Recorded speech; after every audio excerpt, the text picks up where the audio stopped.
در واقع ما دو گونه تحلیل داریم در بازارها. منظورم از تحلیل اینه که بدونیم کی قیمت به کجا خواهد رفت. اگر ما بتونیم در بازارها تشخیص بدیم که کی قیمت به کجا میره، میتونیم بخریم، میتونیم بفروشیم، میتونیم صبر بکنیم و چیزهای شبیه این، و نتیجه چیزی جز ثروت نیست. یکی از راهکارهایی که ما میتونیم تحلیل در بازار انجام بدیم راهکارهای بنیادی است یا اصطلاحاً فاندامنتال هست که اینجا ما قصد داریم که اون رو خدمتون توضیح بدیم و بر اساس اون راهکارهای موجود رو خدمتون بگیم. در واقع تحلیل بنیادی یا فاندامنتال عبارت است از بررسی علتها. اگر ما بخواهیم علت چیزی رو تحلیل بکنیم و بر اساس اون علت پیشبینی قیمت رو انجام بدیم، ما یک فاندامنتالیست هستیم. مثال بزنم خدمتون، من متوجه میشم که هوا گرم شده، تابستونه و هوا گرم شده. خب علت گرما باعث میشه که مصرف نفت یا مصرف حالا گاز بیفته و قیمت نفت کاهش پیدا بکنه. زمستون هوا خیلی سرد شده و مصرف به اصطلاح گاز بالا رفته. اینجا هستش که قیمت گاز یا نفت میتونه چیکار بکنه؟ افزایش کنه. یک تحلیل بنیادی است. در واقع تحلیل بنیادی عبارت است از بررسی ارزش ذاتی به ارزش عملی یک شاخص یا یک کالا. یعنی چی؟ مثالی بزنم خدمتون. فرض کنیم که ملک در کشوری به ازای زیربنا، هر متر زیربنا ممکن استش که $2000 یا 2000 واحد پول اون کشور قیمت تموم شدهش باشه، ولی در بازار 4 واحد یا $4000 به فروش برسه. قیمت یا ارزش ذاتی این هستش که قیمت تموم شده $2000 هست و قیمت عملی یا واقعی اونی هستش که $4000. تئوری فاندامنتال میگه که برابری این دوتا بعد از یه مدت به سمت هم میل خواهند کرد و بدین طریق این امکان رو در اختیار ما میذاره که ما بتونیم تحلیل بکنیم که طی روزهای آینده، ماههای آینده و یا سالهای آینده قیمت بازار افزایش پیدا میکنه یا کاهش خواهد داشت. در واقع اساس و پایه تحلیل بنیادی بر این اصل نهفته است که هر چیزی که ارزش دارد ارزش نهایی خودش رو پیدا میکنه، چه در بازار بیش از حد یا کمتر از حد به اون ارزش داده شده باشه. به تدریج این دوتا قیمت و این دوتا ارزش به سمت همدیگه میل خواهند کرد.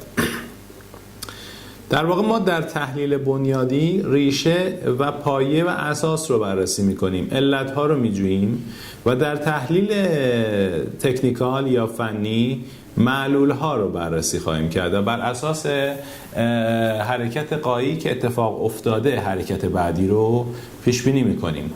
در تحلیل فاندامنتال معمولا اگر شما علت رو بدونید یک پله جلوتر هستید و معمولا از نظر اجرا ممکنه خیال راحت‌تری رو داشته باشید چون علت رو هم میدونید.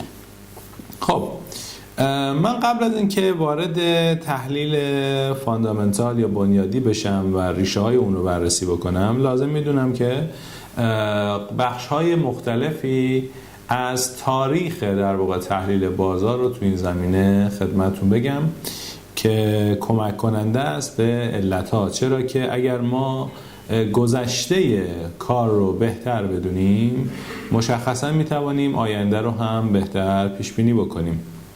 در واقع علت‌ها و آن چیزی که بر اساس اون علت‌ها به اصطلاح شکل میگیرن این هستش که ما به عنوان یک بشر، به عنوان یک موجودی که خواهان سیطره بر تمام جوانب و محیط زندگی خودش هست، راهکارهایی رو پیشه میکنیم، سازوکارهایی پیشه میکنیم، ذهنیت‌های خودمون رو سعی در اجرای اونها داریم و تلاش میکنیم اون چیزی رو که باب طبع ماست اجرا بکنیم. اینجا هست که معمولاً یک تفاوتی، یک تضادی بین محیط اطراف و خواسته های ما شکل میگیره.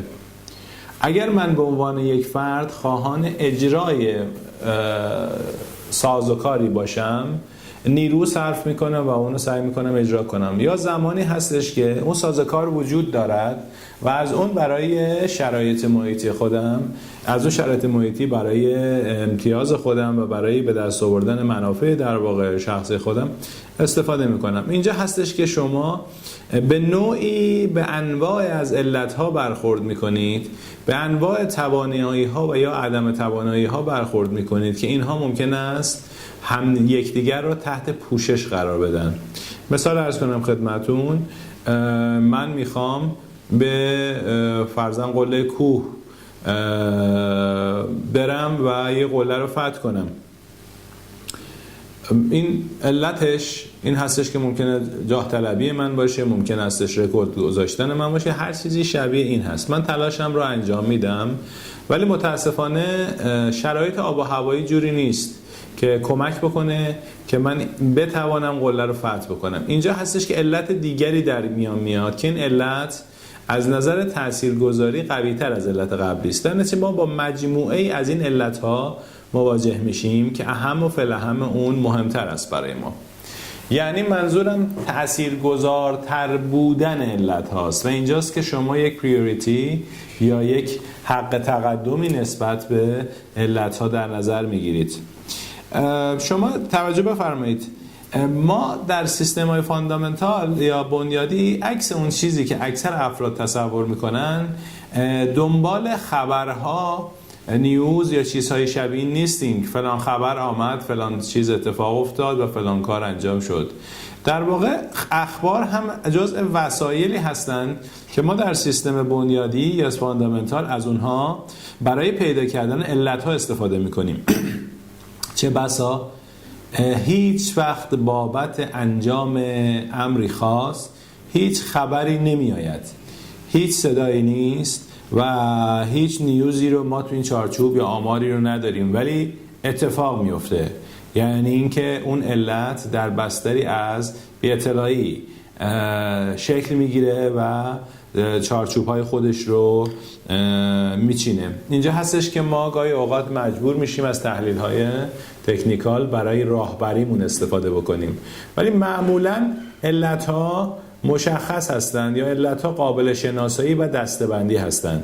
مهمترین بخشی که میتونه به ما کمک بکنه این هستش که اطلاعات، داده ها، منابع و یا علت هایی رو که ما نیاز داریم به اونها در تحلیلمون رو طبقه بندی کنیم. مثالی بزنم خدمتون در رابطه با طلا. طلا کالایی است، فلز ارزشمندی است که تابع عرضه و تقاضاست. هر چیزی که عرضه و تقاضای اون رو کنترل بکنه، قیمتش رو هم میتونه کنترل بکنه. مثالی بزنیم در فرضاً آفریقای جنوبی معادن طلا ریزش میکنه. علت ریزشه، نتیجه ریزش کمبود تولید طلا و عرضه به بازاره.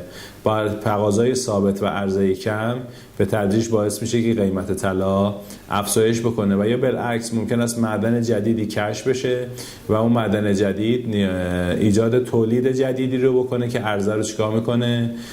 کنترل عرضه رو بیشتر میکنه و باعث کاهش قیمت میشه. اینجا هستش که با مجموعی از علت‌ها روبرو هستیم که میتونیم اونها رو تقسیم بندی بکنیم. میزان استخراج فرضاً طلا، حمل طلا، درخواست بانک‌های مرکزی، درخواست کمپانی‌های بزرگ، افراد و یا ذهنیت‌های عمومی، امنیت و چیزهای شبیه این هستش که اون رو میتونه عرضه و تقاضاش رو کنترل بکنه. مجموعی از این علت‌ها در واقع سیستم فاندامنتالی ما رو در رابطه با اون کالا یا شاخص خاص شکل میدن که در اینجا ما به پاره از اونها اشاره میکنیم و بر مبنای اون ساختار خودمون رو میچینیم.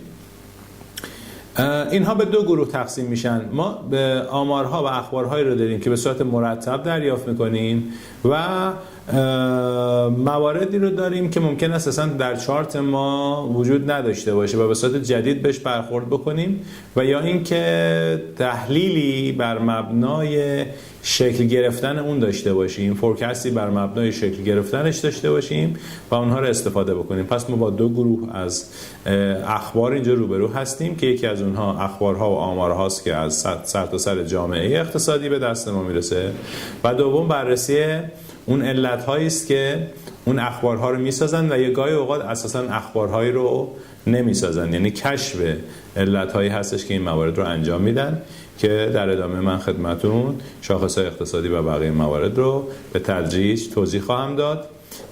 کاربردها و راهبردهای اون در حوزه‌های اقتصادی مختلف رو خدمتون میگم و تئوری‌های بنیادی رو خواهیم داشت، فاندامنتال یا تحلیل بنیادی بر اساس چه تئوری‌هایی شکل گرفته. تعدادی از تئوری‌های دیگه که در رابطه با بازار وجود داره رو خدمتتون میگم. در رابطه با بانک‌های مرکزی صحبت خواهیم کرد، پورتفولیو درست کردن و کنترل ریسک رو هم ما در این زمینه بررسی می‌کنیم. صد البته اون چیزی که از همه اینها مهمتر هست اینه که ما سازماندهی می‌کنیم به اخبارمون و اطلاعاتمون که داریم و از اون نتیجه گیری می‌کنیم. این که در فلان حوزه چه اتفاقی افتاده یک بحث هست، این که اون اتفاق چه تأثیراتی در اون حوزه و یا سایر حوزه ها داره بحث دیگری است. مسئله دیگه ای که اینجا مطرح هستش که لازمه که ما بهش توجه بکنیم این هستش که حوزه های اقتصادی معمولاً با کشورها متفاوتن. فرضاً حوزه اقتصادی که دلار در اون کار میکنه گاهن ایالات متحده آمریکا و گاهی اوقات در بخش‌های وسیعی از دنیا هست. حوزه‌ای که یورو در اون کار میکنه شاید یک کشوری مثل آلمان یا فرانسه نباشه. تعدادی از کشورهایی هستن که توی اون حوزه فعالیت میکنن و اون محدوده رو مد نظر باید داشته باشیم. یا فرضاً ژاپن حوزه اقتصادیش ممکن است دقیقاً کشور خود ژاپن نباشه و حواشی خودش مثل آسیای شرقی رو هم گاهن در نظر بگیره. به خاطر همین ما حوزه‌های اقتصادی برامون مهمتر از یک یا دو کشور مشخص و خاص یا اینکه فرضاً یک پایتخت مشخص یا یک شرکت مشخص باشه. هر آن چیزی که تاثیرگذار است بر روی سایر سیستم ها میتواند به ما کمک بکنه که در واقع این به نوع یک تاثیرگذاری متقابل یا کراس اووری هستش که روی حوزه‌های مختلف تاثیر میگذارد.